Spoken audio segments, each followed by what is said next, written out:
Okay, volume 7 of the set of books I got, 70-year-old books. Uh, the Bible Story by Arthur S Maxwell. This is my 7th book that I have. I actually have all 10. And each one of these is, they're 70, at least 70 years old. They're all blue. This one, the 7th one, has Mary on the front, a toddler Jesus, and on the back it has Joseph working with his shavings down at the bottom, a plane in one hand and a hammer in the other, and him working on a piece of wood, making it straight under a, a shack. And we are at part 2, story 3, first big holiday. Um, if they stop, you will hear the big booms, and you'll know what holiday we are celebrating at this time,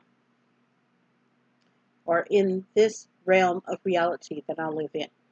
Okay, well, see. Okay, part 2, story 3, first big holiday. One by one, the happiest years of childhood slipped away. There came a day when Jesus had his 5th birthday, then his 6th, his 7th, his 8th, and even passing year. And every passing year, he became more and more the joy and wonder of his mother's heart. Never had there been a little boy so good, so gentle, so friendly, so thoughtful as the needs of others, nor one so bright and intelligent. By the time he was 9, 10, 11, he must have been a wonderful help and comfort to his parents.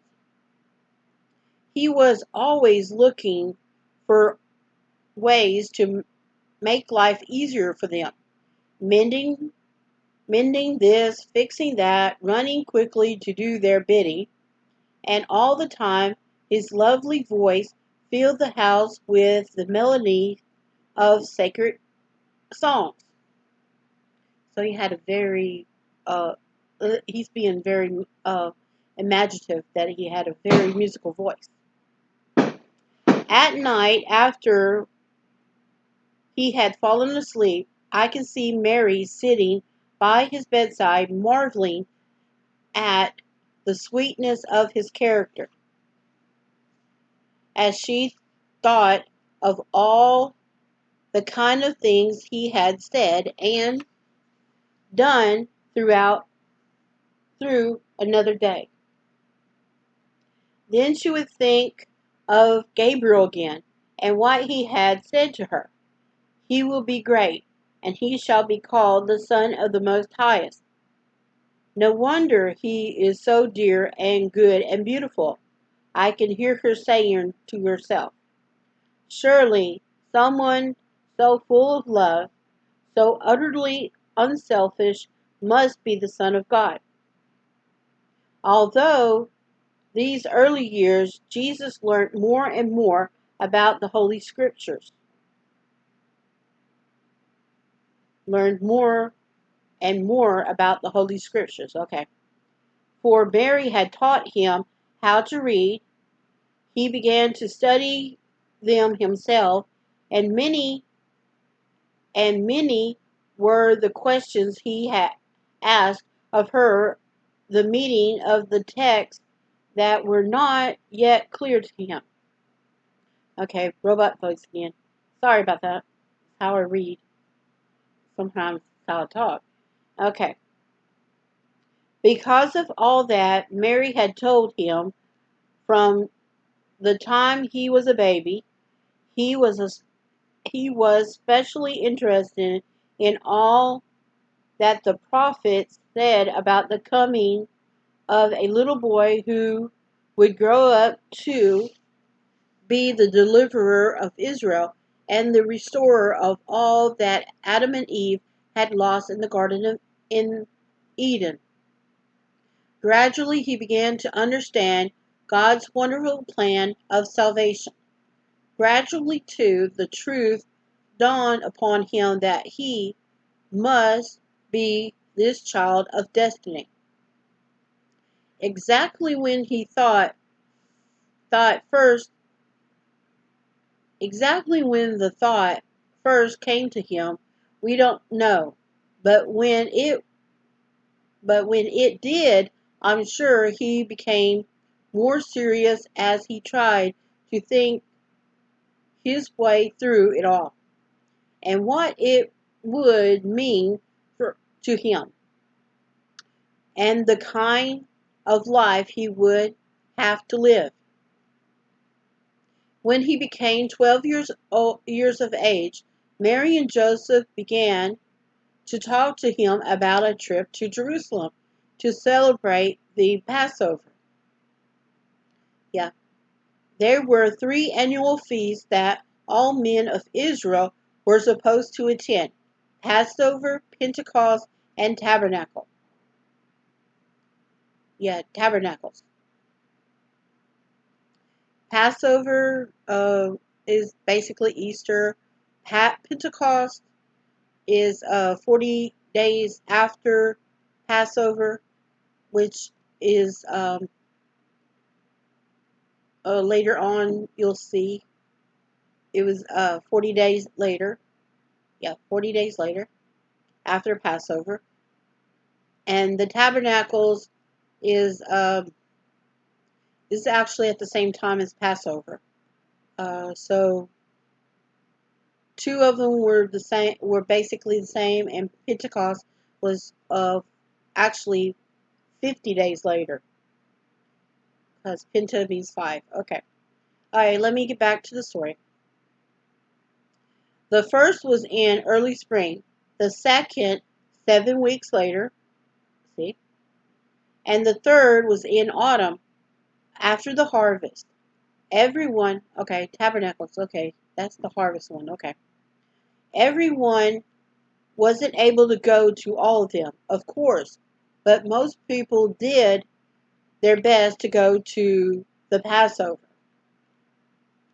As Jesus was now a youth, 12 was the dividing line between childhood and youth in those days. Mary and Joseph felt that should go with them this year. And you can imagine how happy Jesus was when he was told about it. Uh, Pretty much about be bar mitzvah. About, it'd be his, or 12 years old, they normally have their bar mitzvah at that. That's when they flip, yeah. Okay, let me get back. 1900 years ago, a trip to Jerusalem must have seemed very wonderful to a carpenter's son in Nazareth. Can you hear Jesus saying to Mary, "May I really go, Mother? Really? Do you mean it?" Then they must have talked all about the things he would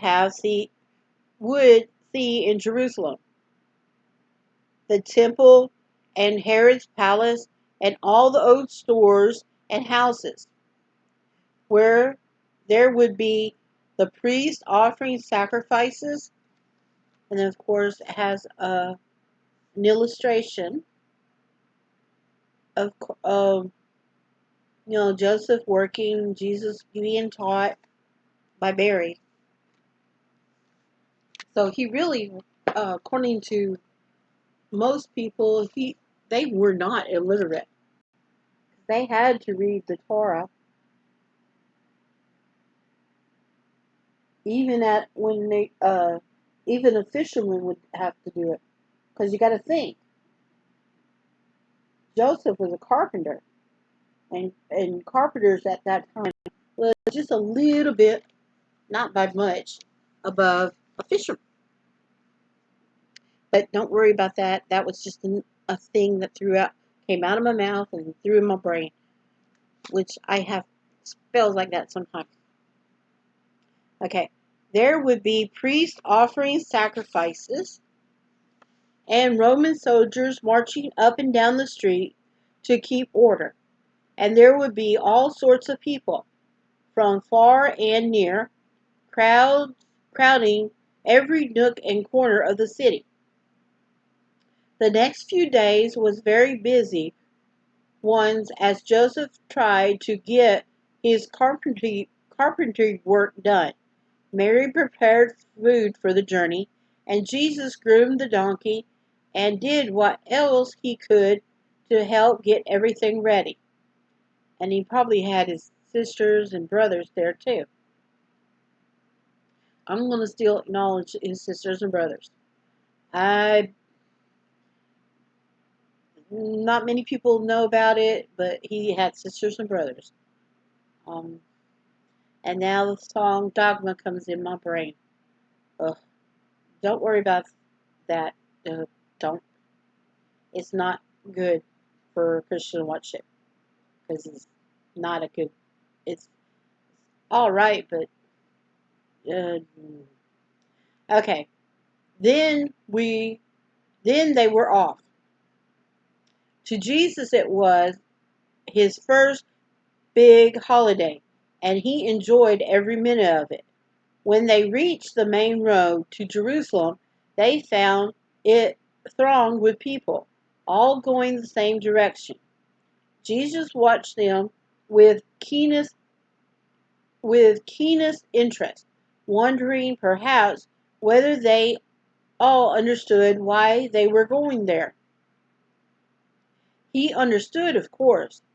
Time and again he had talked about the Passover with his mother. Now he was traveling towards the holy city. He could see that last night.